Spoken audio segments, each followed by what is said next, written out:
여러분, 기독교를 여러 가지로 표현해 볼 수 있는데 기독교가 축복의 종교라는 것은 여러분 동의하십니까? 동의하시죠? 사랑의 종교이지만은 또 아울러 기독교는 복 주시는 종교입니다.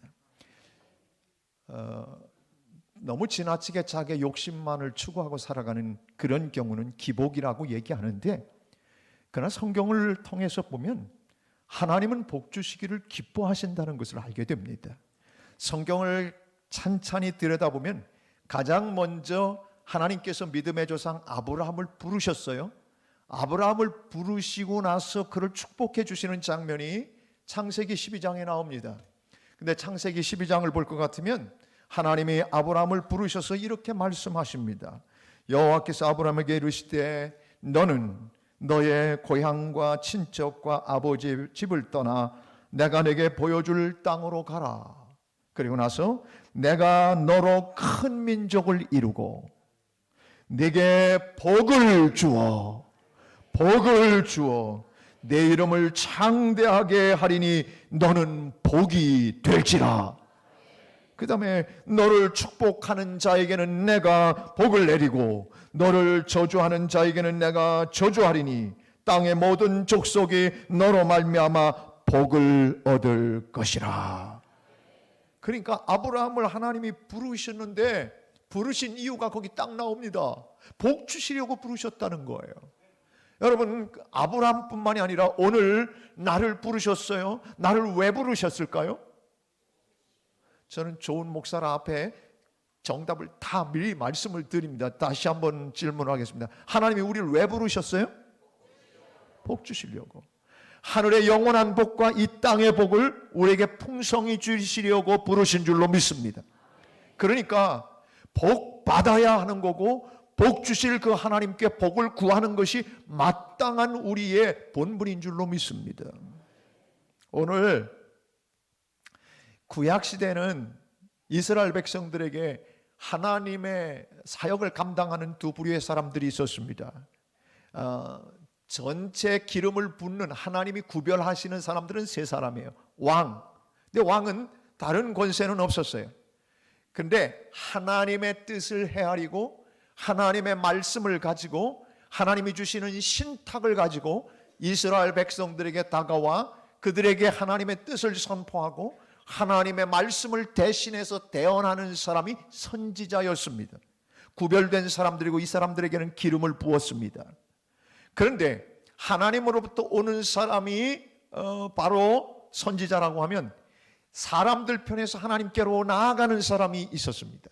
그 사람들이 누구냐면 제사장이었습니다.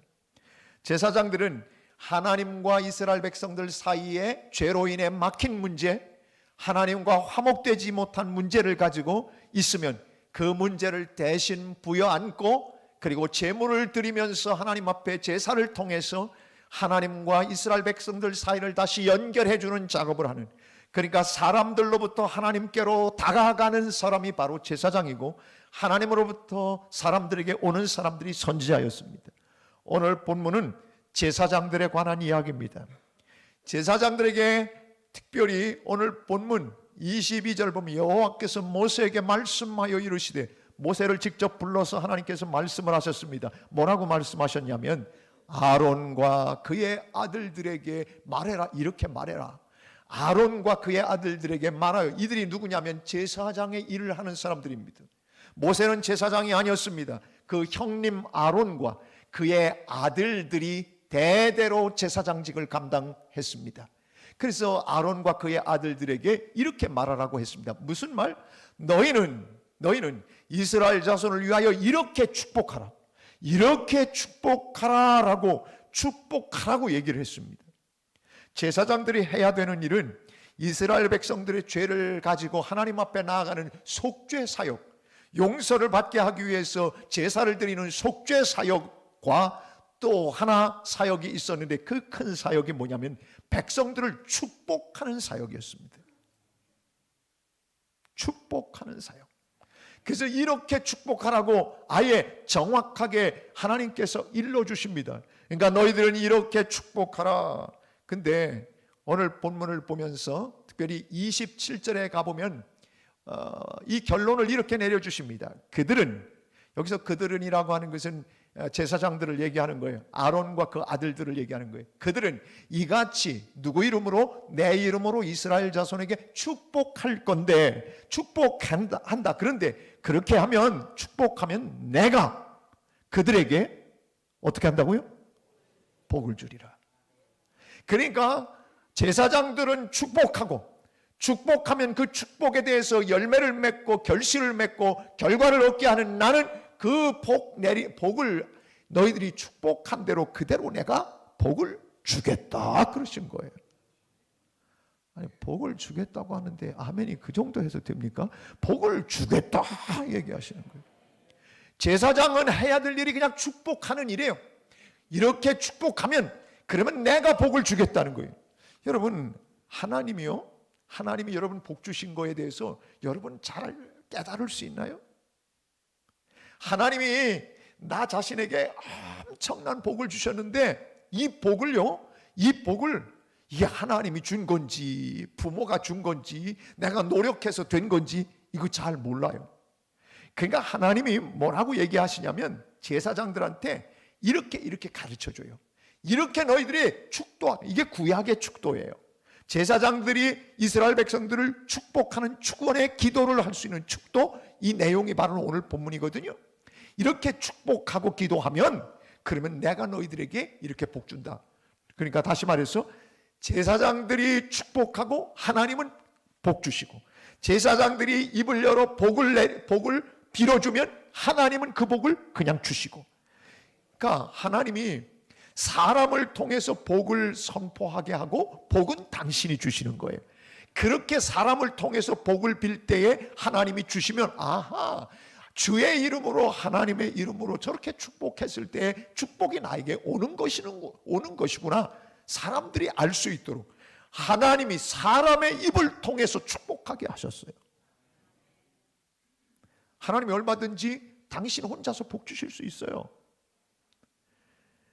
그냥 알아서 골라서 하나님이 얼마든지 복 주실 수 있는데, 그런데 그렇게 복을 주면 사람들이 이게 하나님이 준 건지 모른다 그 말입니다. 그러니까 제사장들이 복을 빌면 제사장들을 통해서 복을 빌었을 때 하나님이 그렇게 우리에게 복을 주시는구나, 이걸 알게 하려고 제사장들의 입을 통하여 축복하게 하셨다는 겁니다. 왜 하나님이 복을 주시겠다고 27절에서 너희들이 그렇게 축복하고 복을 빌면 그럼 내가 복을 주리라 이렇게 약속하셨어요. 여러분, 느낌이 오지 않아요? 하나님이 왜 이렇게 얘기를 하실까요? 네가 복을 빌면 내가 복 줄게. 그러니까 이 얘기를 하시는 이유가 있어요. 여러분, 다 언중유골이에요. 다 말 속에 거기에 다 뭔가 의미가 있어요. 그냥 하시는 얘기가 아니에요. 너희들이 축복하면 내가 복을 주리라. 하나님의 마음을 알아야 돼요. 하나님은 복을 주시기를 기뻐하시는 분이신 거예요. 복을 주시고 싶어 하는 게 너무 커서 니들이 복을 빌어, 나는 복을 내려줄게. 너희들이 복을 빌어, 나는 너희들에게 복을 내려줄게. 서로 나눠서 하자. 그래서 제사장들에게 이 일을 부탁하신 거예요. 그래서 제사장들은 속죄사역과 축복사역 두 가지 큰 사역을 하게 되는 거예요. 오늘 주의 종들이 개신교에서는 이제 목사들이 축도권을, 전도사 때는 축도할 수 있는 권리가 없습니다. 그래서 목사 안수를 정식 받고 나면 그때 축도하는 권세를 줍니다. 합동 측은 있을지어다라고 그렇게 고린도후서 13장 13절을 기준으로 그냥 축복합니다. 근데 우리 교단과 통합 측에서는 찌어다로 하지 않고 축원합니다로 이렇게 축원의 기도와 같이 해서 합니다. 어느 것이 옳으냐 이렇게 말할 수는 없어요. 그렇지만 하나님은 복을 주시는 분이시고 우리는 복을 비는 그 일들을 제사장들을 대신해서, 그래서 목사들이 예배 마지막에 축도를 하는 거예요. 어떤 교인은요, 가만히 보면 빨리 나가서 밥을 먹으러 나가는 건지, 빨리 가서 자동차를 빼야 되는 건지, 둘 중에 하나일 거예요. 아니면 세 번째는 화장실이 급해서인지 축도하기 전에 나가는 사람이 꼭 있어요. 우리 교회 말고 분당에 가면. 그런데 그 교회는 예배를 다 데려놓고 축복 기도는 안 받고 그냥 가는 거예요. 여러분, 예배의 중요한 부분들이 다 예배의 요소들에 다 있어요. 모든 순서가 귀해요. 마지막 축복 기도도 중요한 거예요. 우리 장로님, 이 앞에 계신 장로님은요, 내가 가만히 보면 축복 기도를 받을 때 두 손을 모으고 간절히 그 축복 기도를 받아요. 여러분, 목사가 축복을 하지만은, 성경의 제사장들이, 인간이 축복을 하지만 하나님이 복을 주신다고 약속했기 때문에 그 능력을 믿고 기도를 받는 거예요. 그래서 여러분, 앞에 왔다가 빨리 가지 말고 천천히 왔다가, 4층에 오시는 분들이 천천히 오는 분들이 좀 있어요. 천천히 왔다가 축도는 꼭 받고 가는 게 남는 장사예요. 제 얘기는 늦게 와도 된다는 얘기가 아니고, 아무튼 축도는 굉장히 중요하다는 걸 말씀드리고 싶어요. 왜 축복 기도를 하라고 했냐? 하나님이 복 주고 싶었어. 제가 이 축복하고 싶은 마음이 왜 하나님에게 그렇게 많을까 생각해 봤어요. 아마 그런 것 같아요. 할아버지 할머니가 손주들 어떻게 축복해요? 아주 주고 싶어서 막 안달이 나요. 안달이. 부모들도 마찬가지예요. 부모들도 여러분, 자녀들이 요구하는 것보다 더 주고 싶은 그런 마음이 사실 부모들에게 있어요. 능력이 없어서 못 주지, 자녀들이 원하는 것 그 이상으로 주고 싶은 게 우리 마음의, 부모의 마음이에요. 이 부모들은 안 그런가? 이 부모는 그래요. 더 주고 싶어요. 내가 왜 이런 마음이 나에게 들을까? 그리고 여러분, 저희 아버님이 어제도 이제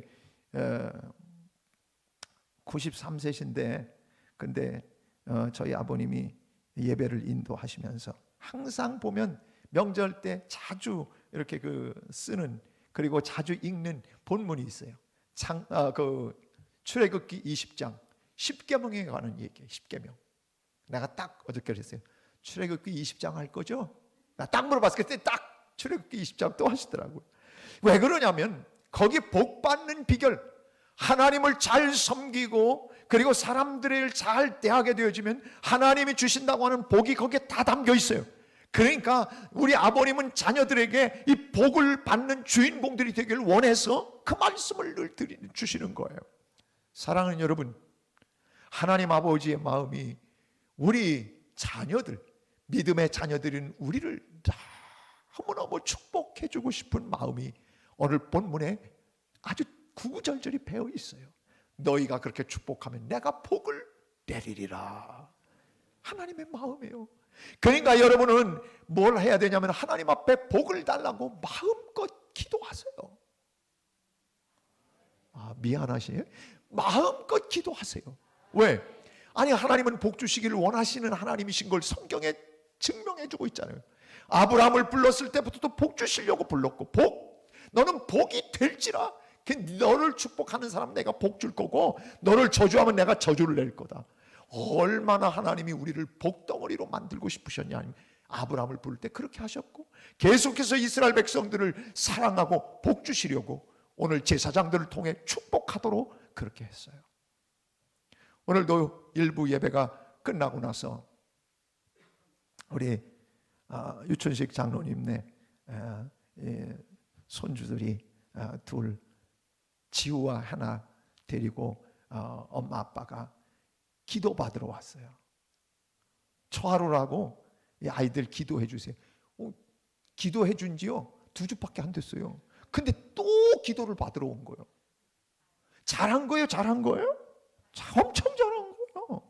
그러니까 주의 종의 기도를 받고 싶어서 하나님이 저 주의 종을 통해서 비는 축복의 기도를 이 아이들에게 받게 하고 싶어서 엄마 아빠가, 할아버지는 안 나타나고 할머니만 뒤에 따르고, 그래서 엄마 아빠가 두 집사가 아이들을, 쌍둥이를 데리고 그리고 와서 기도를 받으러 왔어요.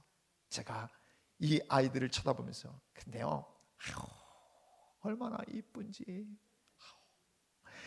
쳐다보는데요, 지우가 나를 보고 막 웃는 거예요. 와, 참. 여러분, 아이들의 그 웃음을 보는 순간에 세상에 이렇게 행복할 수가 없어요. 그래서 제가 또 하나도 보고 살짝, 옛 여자라고 또요, 살짝 웃어요. 그래서 내가 두 아이들을 붙들고 축복해 줬어요. 사랑하는 여러분, 주의 종이 축복권이 있다고만 말하지 마시고 오늘 여러분의 가정의 자녀들을 여러분이 마음껏 축복하는 거예요. 왜 그러냐면요, 자, 제가 그 세 번째 단락에서는 이 얘기를 할 거예요. 그런데 하나님의 마음이 당신의 자녀들 복 주고 싶어 하기 때문에 제사장을 통해서 축복하라고 하는 거예요. 하나님의 마음을 여러분 잘 아셔야 돼요. 하나님은 복 주시기를 원하시는 분이시구나. 얼마나 복 주시기를 원해요? 너무너무 주고 싶으셔서. 그래서 사람 제사장을 세워갖고 니들이 축복해. 그러면 너희들이 입을 열어 축복하면 내가 복을 내릴 거야. 약속해 주셨습니다. 그러면 어떻게 축복을 해야 될까? 오늘 본문을 보면 이렇게 축복하라고 하나님 직접 가르쳐 주셨어요. 24절에 보면 여호와는 내게 복을 주시고 너를 지키시기를 원하며, 첫 번째 무슨 복을 빌라고 했냐면 복 주시고 지켜달라는 거예요. 여러분, 복을 받아가지고 지켜주지 않으면 그건 복이 아니에요. 하나님께서 어떤 복을 주시든지 그 복을 주시고 나서 지켜주시는 것이 진짜 복이라 그 말입니다. 그래서 첫 번째 복은 지켜주시는 복, 이걸 너희들이 축도하라는 거예요. 지켜주시는 복. 사랑하는 여러분, 이스라엘 백성들이 지금 어디를 가고 있냐면 광야를 거쳐 가나안을 향해 가고 있는 겁니다. 그런데 대적도 만나고요, 전쟁도 해야 되고요, 그리고 어떤 때는 짐승이 막 광야에서 삼키려고 막 짐승의 소리가 그렇게 들리기도 하고요, 어떤 때는요 정말 먹을 게 없고요, 마실 물이 없고요, 참 광야 생활이 힘들었어요. 그런데 하나님이 그들에게 어떻게 했냐? 대적의 위협으로부터, 질병의 위협으로부터, 재해의 위협으로부터 지켜주셨어요. 광야 생활을 40년 동안 가까이 했는데도 불구하고 신발이 헤어지지 않고 발이 부르트지 않도록 지켜주셨어요. 하나님은 어떤 분이시냐? 지켜주시는 분이라 그 말입니다. 그래서 축복 기도를 할 때 지켜달라고 하라는 거예요. 지켜달라고. 그 복을 지켜주십시오. 건강을 지켜주십시오. 물질을 지켜주십시오. 우리의 삶을 지켜주십시오. 지켜달라고 하는 그 복을 너희들이 먼저 기도하라고 하는 이야기입니다. 사랑하는 여러분, 여러분이 받은 복이 많이 있는데 그 복을 하나님께서 늘 지켜주시기를 축복합니다. 첫 번째 복이에요. 두 번째는 무슨 복을 여기서 얘기합니까? 25절에 보니까 여호와는 그의 얼굴을 내게 비추사 은혜 베푸시기를 원하며. 여러분, 하나님의 얼굴이 보이는 건 아닙니다. 형상화된 건 아닌데 여기 오늘 그의 얼굴이라고 하는 것은 마치 하나님이 우리를 대면하여 얼굴빛을 비춰주시는 것처럼 은혜를 달라고 하는 이야기, 그걸 축복하라는 거예요. 은혜를 베풀어 달라는 기도를 하라고, 축복하라고 오늘 부탁을 하고 있어요. 지켜주는 것과 그 다음에 은혜를 베풀어 달라는 거예요. 여러분, 살아가면서 하나님의 은혜가 아니고서는 우리가 한시도 살아갈 수 없는 연약한 사람들 아닙니까? 은혜 아니면 살아갈 수가 없네. 여러분, 은혜가 아니고서는 우리가 살아갈 수가 없는 존재들입니다. 하나님이 우리에게 은혜를 베풀어 주셔야, 우리에게 얼굴을 향하여 들어 주셔야, 은혜의 얼굴빛을 비춰 주셔야 우리가 살 수 있는 거예요. 그래서 은혜라고 하는 것은 뭐냐면 값없이 하나님께서 호의를 베풀어 주시는 것을 은혜라고 얘기하는 거예요. 자격이 없어요. 죄로 인해 하나님의 곁을 떠나 자격이 없는 우리인데 하나님이 우리에게 자격이 있는 것처럼 생각하고 호의를 베풀어 주시는 그것이 은혜인데, 오늘 두 번째 제사장들이 축복하는 것은 얼굴빛을 비추사 은혜 베푸시기를 원한다, 이런 기도를 하라는 겁니다. 제가 여러분을 축복하며 기도합니다.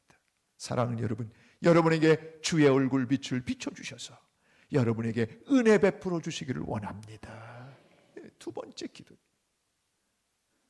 매일 살아가면서 이 은혜가 있어야 되는 거예요. 하나님의 은혜가 아니고서는, 하나님의 얼굴이 아니고서는.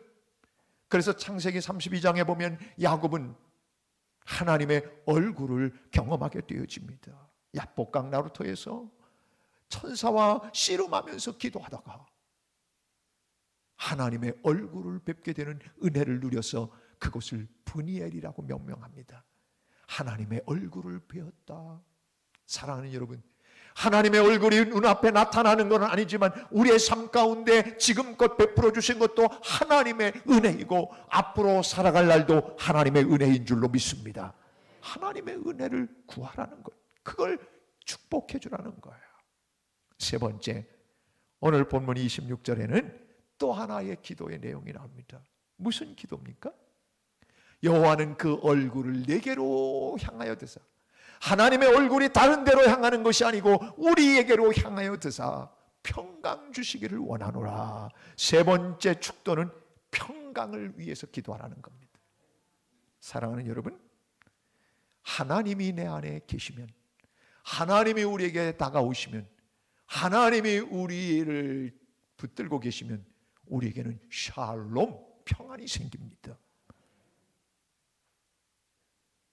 잘 나가고 형통할 때 평안이 누리는 것은 세상 사람들이 누리는 것입니다.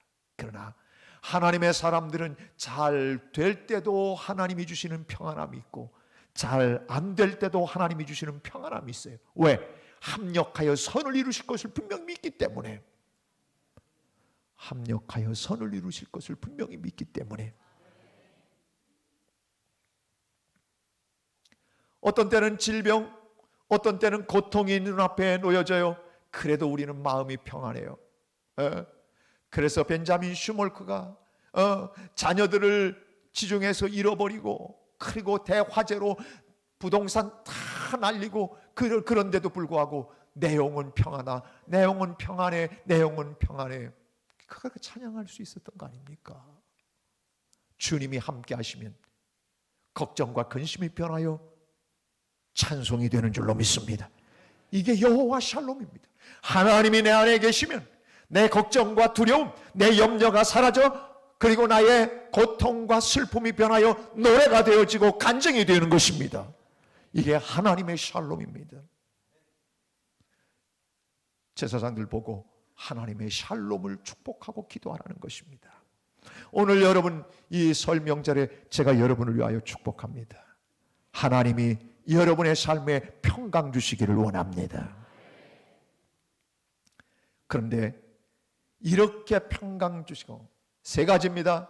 오늘 제사장들의 축도, 첫 번째 복 주시고 지키시기를 원하며, 두 번째 은혜 베풀어 주시기를 원하며, 세 번째 평강 주시기를 원하며, 그렇게 축복해야 된다고 가르쳐 주셨는데, 그런데 여러분 이 축복은 그 당시 구약시대에 제사장들이 해야 되는 축복 사역이었는데 오늘 그 축복 사역이 오늘 우리에게 위임됐다는 사실을 기억해야 합니다. 베드로전서 2장 9절을 가봅시다. 베드로전서 2장 9절 시작. 그러나 너희는 택하신 족속이요 왕같은 제사장들이요 거룩한 나라요 그의 소유가 된 백성이니 쭉 아름다운 덕을 선포하라. 왕같은 제사장들이라는 거예요. 여러분, 우리에게 하나님이 주신 축복이 있어요. 뭐냐면 사역이 있는데 세상에 죄 가운데 물들어 살고 하나님을 모르는 사람들을 하나님 앞으로 데리고 나와 하나님께 연결해 주는 이 속죄 사역, 죄를 용서받게 하는 속죄 사역이 제사장들이 하는 일들이었다면 오늘 우리가 그 속죄 사역을 어떻게 합니까? 죽어야 될 인생들 데려다가 하나님을 믿게 하는 거, 이 일이 바로 속죄 사역이라고 하면 전도하는 사역을 얘기하는, 영혼 구원을 하는 사역을 바로 우리가 감당해야 되는 것입니다. 그 다음에 제사장들에게 주신 사역이 또 하나 사역이 있다고 그랬죠. 무슨 사역? 축복하는 사역입니다. 축복 사역입니다. 여러분, 여러분의 자녀들을 축복해 주십시오. 여러분의 이웃들을 축복해 주십시오. 여러분의 일가 친척들을 축복해 주십시오. 여러분의 형제자매들을 축복해 주십시오. 축복할 수 있는 권리가 왕같은 제사장들에게 있는데 우리는 이 축복 사역을 잘 사용하지 않습니다. 하루에도 성인 남자들이, 보통 성인들이 25,000단어를 말한답니다. 여자들은 5,000단어를 더 말해서 30,000단어를 말한답니다. 그런데 내가 보니까 한 40,000단어는 얘기하는 것 같아요, 여자들이. 그런데 그 얘기들이 얼마나 남을 축복하고, 얼마나 남을 사랑하고, 얼마나 남을 이해하고, 얼마나 복되게 남을 그렇게 축복하는 말들을 합니까? 어떤 사람이 계산을 해봤대요. 그랬더니 우리가 쓰는, 어렸을 때 듣는 말이 16배나 더 나쁜 얘기들만 듣고 사는데, 그러니까 우리가 그게 안에 들어와 갖고 우리도 또 나쁜 얘기만 하고 사는 거예요. 복된 얘기를 들어야 복된 얘기를 하고 살 텐데. 사랑하는 여러분, 예수 믿는 사람들은 이미 영적인 복이나 이 땅의 복을 이미 누리고 있지 않습니까? 복된 사람이 되었으니 다른 사람에게, 그래서 로마서 말씀에도 축복하고 남을 저주하지 말라고 말씀하셨어요. 여러분, 우리의 입을 열어서는 축복해야 하는 거예요. 하나님이 우리에게 입을 주신 것은 남을 축복하라고 주신 거예요. 물론 먹고 살라고 주신 것도 있지만, 그러나 남을 축복하는 입술로 사용되기를 원하시는 하나님이 오늘 본문을 통해서 우리에게 제사장의 역할들을 감당하라고 하신 거예요. 구약시대 공인 축복사들, 공적으로 하나님이 인정해 주신 공인 축복하는 축복사의 역할을 하는 사람들이 누구냐면 제사장들이었어요. 공인 축복자였어요.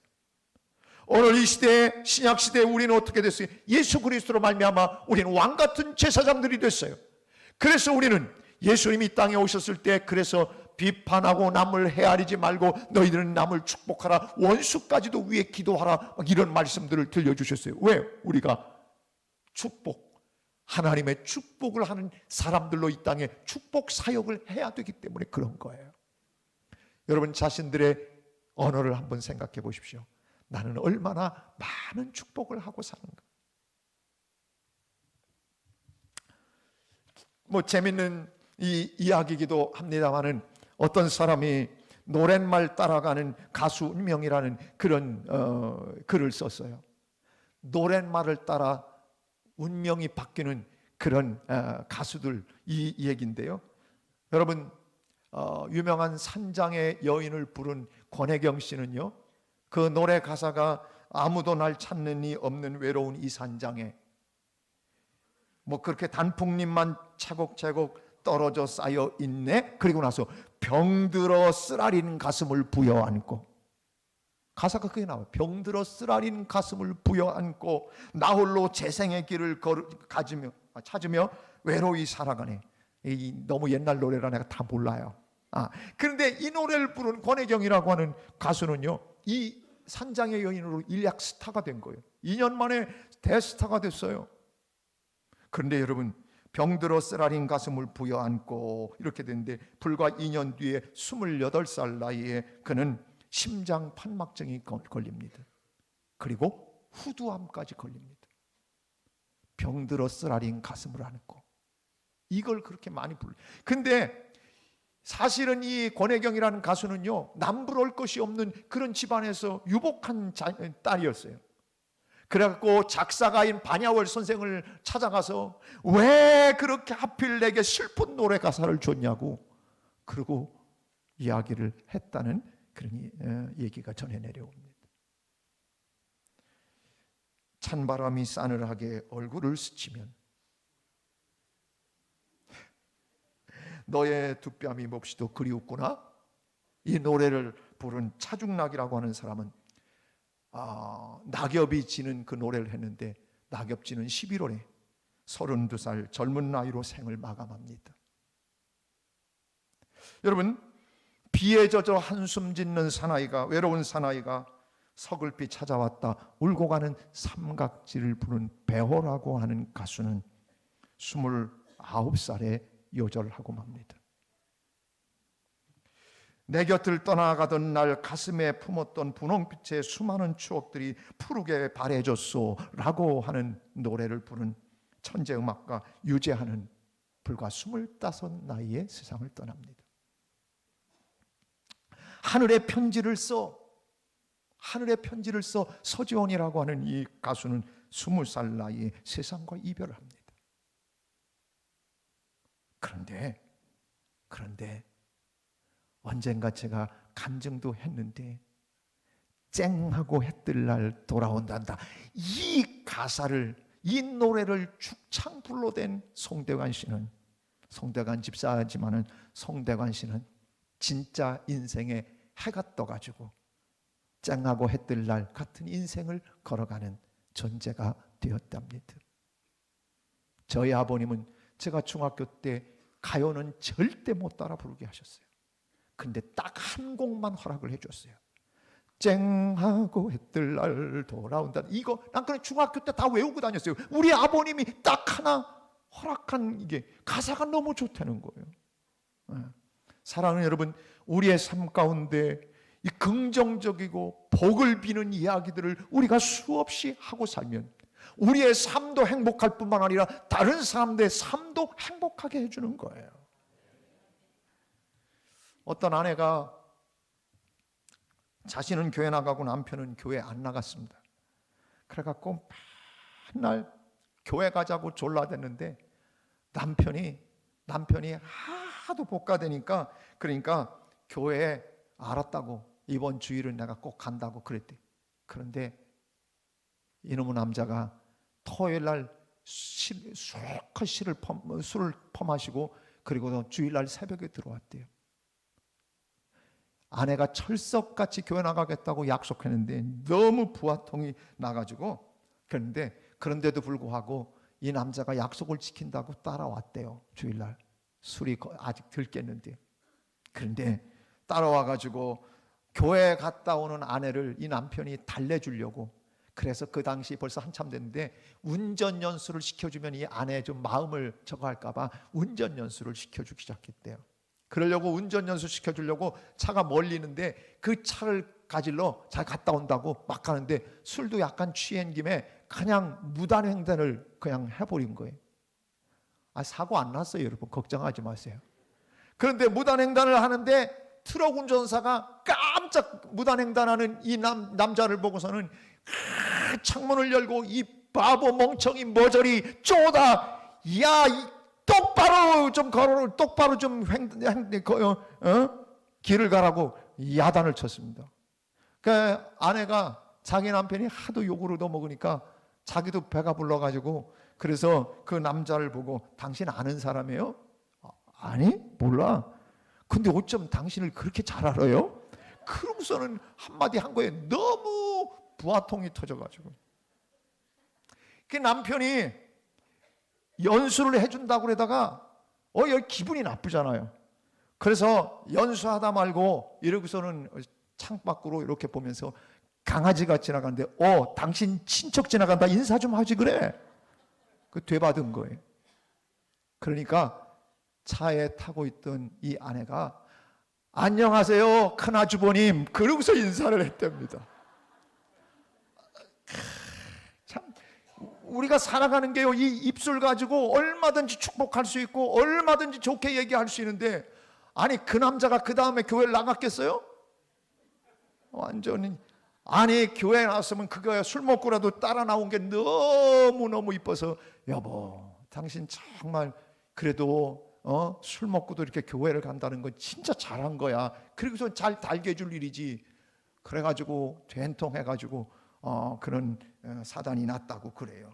사랑하는 여러분, 우리는 죽이는 말, 남을 힘들게 하는 말, 그리고 자기 성질 다 부리는 말, 남에게 상처 주는 말, 나쁜 말, 독한 말, 격한 말, 이런 걸 너무너무 많이 해요. 성경은 그렇게 말하지 않아요. 하나님의 제사장 된, 왕 같은 제사장 된 우리는 해야 할 것이 축복이라고 성경은 말해주고 있어요. 오죽하면 원수까지도 위해서 기도하고 축복해 주라고 얘기하시겠어요. 사랑하는 여러분, 우리는 형제를 비방하고 축복하지 않을 때 형제의 용기를 꺾고, 그리고 우울하게 만들고 소극적으로 만들고, 그리고 마음을 돌리게 만들고, 그리고 삶을 힘들게 만듭니다. 그래서 세상에서 가장 행복한 교회는 어떤 교회냐면 만나는 사람들을 계속 축복해 주는 거예요. 계속 축복해 주는 거예요. 결혼 안 한 사람은 딱 한 사람밖에 없네. 두 사람 있네. 그래, 내가 현주는 어차피 만났으니까 만나서 이번 주에 결혼하니까 내가 말할 축복해. 어차피 잘 만났으니까 행복하게 살아. 그렇게 축복하고, 또 여기 윤영실 권사님 딸 미스가 딱 한 사람 있어요. 여기 성가대 딱 보니까 좋은 남자 만날 거야, 이렇게 축복해 주는 거야. 그러니까 넌 왜 그 나이 되도록 남자가 없니? 이렇게 얘기하는 게 아니에요. 우린 축복할 때 넌 반드시 좋은 배우자를 만날 거야, 이것이 축복인 거예요. 우리는 상황에서도 어떻게 하면 축복의 말을 할 수 있을까? 어떻게 하나님의 축복을 끌어들이는 그런 축복의 말들을 선포하고 살까? 우리 그리스도인들은 왕같은 제사장들이기 때문에 그렇게 선포하고 살아야 되는 거예요. 절대 여러분, 우리는 나쁜 말, 저주하는 말, 그런 힘들게 남을 만드는 말을 해서는 안 돼요. 왕같은 제사장들은 축복하는 말을 해야 돼요. 이렇게 말이죠. 옆 사람을 보고 이렇게 얘기하는 거예요. 어머머, 나는 황신인 줄 알았어, 이렇게 옆 사람들. 그리고 여기는 성가대는 이쁘니까 어머머, 난 태인 줄 알았어, 막 이렇게 이렇게 얘기하는 거예요. 그러면 그냥 들어도 행복해지잖아요. 남자들은 뭐라고 얘기하니, 허장강이라고 할 수도 없고 뭐라고? 난 누가 나보고 김동건 같다든지 장동건 같다든지, 장동건이나 김동건이나 다 괜찮은 사람들이라 얘기하는데, 나보고 막 어떤 사람들은 옛날에 내가 젊었을 때는 조용필인 줄 알았다는 사람들이 있었어요. 여러분, 머리 옛날엔 장발이었거든요. 여기까지 길게 하고 그랬을 때 제가 날씬했어가지고 얼굴도 이렇게 넓지 않았어요, 그때는요. 그런데 나를 보고 조용필을 꼭 닮았다는 얘기들을 많이 했어요. 근데 나이 들고 나니까 아무도 그 얘기를 안 하는 거예요. 사랑하는 여러분, 삶 속에 우리가 좋은 축복을 해줄 수 있는 기회가 있을 때마다, 여러분, 그래서 자녀들도 그렇게 축복해 줘야 돼요. 행복한 가정은 어떤 가정이에요? 야, 너 그렇게 해가지고 빌어먹고나 살겠냐? 이렇게 해주는 게 아니에요. 너의 인생은 하나님이 반드시 책임져 줄 거야, 이렇게 축복해 주는 거예요. 야, 우리 집안에 거부가 아무도 아멘을 안 해. 우리 집안에 거부가 날 거야, 그렇게 축복해 주는 거예요. 왜? 아브라함과 이삭 다 빈털털이었는데 하나님이 거부가 되게 하셨잖아요. 그 하나님의 능력을 믿고, 오늘 축복할지니라고 하는 단어는 어떤 단어냐면, 그 축복할지니라고 하는 단어는 그 이름을 놓다, 그런 뜻이에요. 축복한다고 하는 것은, 여러분 오늘 성경에 보면 누구 이름으로 축복하라고 그랬어요? 24, 25, 26절마다 여호와는 제일 먼저 나옵니다. 그리고 27절에 내 이름으로 축복할지니, 사람의 이름으로 축복하는 것이 아니에요. 하나님의 이름, 복 주실 수 있는 하나님의 이름으로 축복하라고 했어요. 제사장은 입을 열어 하나님의 이름으로 축복하면, 하나님은 그대로 그 이름을 가진 자들, 여러분, 그러면 영어 성경은 뭐라고 표현하는 줄 아세요? 그 제사장들이 그렇게 축복하는 것을 이렇게 풀어서 말하고 있어요. They will put my name. 그러니까 제사장들이 내 이름을 그들에게 둔다는 거예요. 여러분, 하나님의 이름이 어떤 이름이에요? 권능의 이름, 창조주 하나님, 전능하신 하나님의 이름 아닙니까? 치료하시는 라파의 하나님, 그 이름 아니십니까? 그 하나님을 축복하게 되면 그 이름이 그들의 소유가 되고, 그 하나님의 이름의 능력이 그들에게 나타난다는 거예요. 그러니까 우리는 하나님의 이름으로 축복해야 하는 거예요. 조지 뮬러는 여러분 고아들의 아버지 아닙니까? 그런데 이 조지 뮬러가 5만 번이나 기도 응답 받았다는 건 우리가 다 알아요. 그리고 3,000명이 되는 고아들을 길러낸 사람이에요. 여러분은 고아들을 몇 명이나 길러냈길래 놀라지도 않습니다. 3,000명이나 되는 사람들, 고아들을 길러낸 사람, 대단한 사람이에요. 근데요, 청소년 시절 조지 뮬러는 불황자였어요. 여러분, 유흥업소를 드나들고 경찰서에 끌려다니고 교도소까지 갔다 온 사람이 조지 뮬러예요. 인생으로 치면 별 볼 일 없는 인생이에요. 근데 어느 날 교회를 갔는데 목사님이 조지 보고 이렇게 얘기했어요. 조지, 하나님이 너는 얼마나 사랑하는지 모른다. 너는 반드시 훌륭한 사람이 될 거야. 주의 종이 그렇게 축복해 줬어요. 그 순간 조지 뮬러가 마음속에 하나님이 나를 끊임없이 사랑한다는 음성과 그리고 내 인생을 하나님이 틀림없이 나를 역사하시고 복 주실 거라고 하는 마음이 들어와 그때부터 기도하면서 사람이 달라지기 시작했어요. 사랑하는 여러분, 하나님은 반드시 여러분을 축복하실 겁니다. 그리고 여러분은 반드시 하나님의 역사의 주인공들이 될 것입니다. 이 축복을 부여한 조지 뮬러는 위대한 사람이 된 거예요. 축복을 어떻게 하느냐? 중요한 거예요. 핸델은 바로 그 음악의 거장이었어요. 그런데 이 핸델이 작곡하고 연주를 하는데 너무 인기가 올라가니까 여러분 불량배들을 동원해갖고 여러분 안 좋아하는 사람들이 불량배를 동원해갖고 연주를 방해했어요. 너무 충격을 받았어요. 핸델이 자기 연주에 자기 곡이 연주되는데 불량자들이 와갖고 깽판을 치었으니까 충격이 얼마나 컸는지 시름시름 알아 두어놓았어요. 아무것도 할 수 없었어요. 그런데 무명의 시인이 그에게 이렇게 편지를 보내줬어요. 이런 편지. 뭐라고 편지를 보냈냐면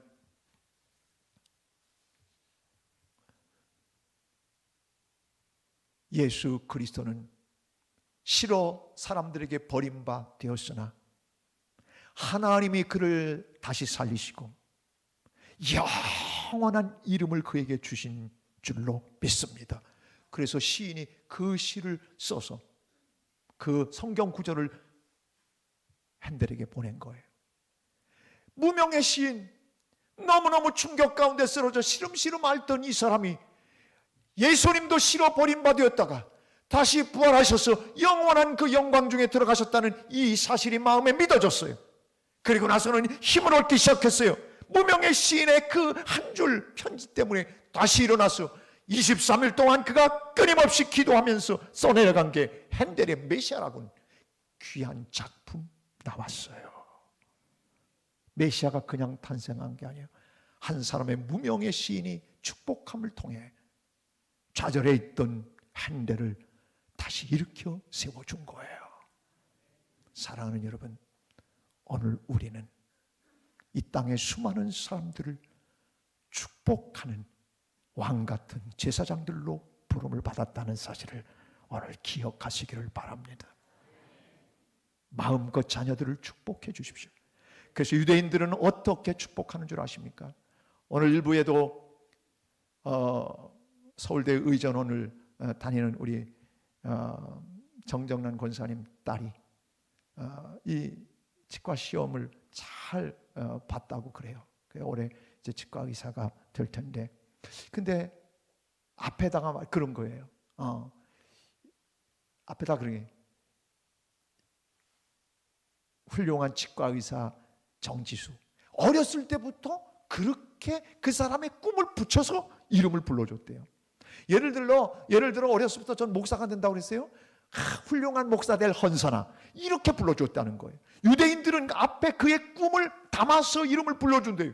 그러니까 유대인들이 온 세계를 지배하는 거예요. 왜? 축복하는 대로 하나님은 복을 내리신다고 약속했는데 그걸 믿고 이스라엘 백성들이 그렇게 축복하니까 되더라는 거예요.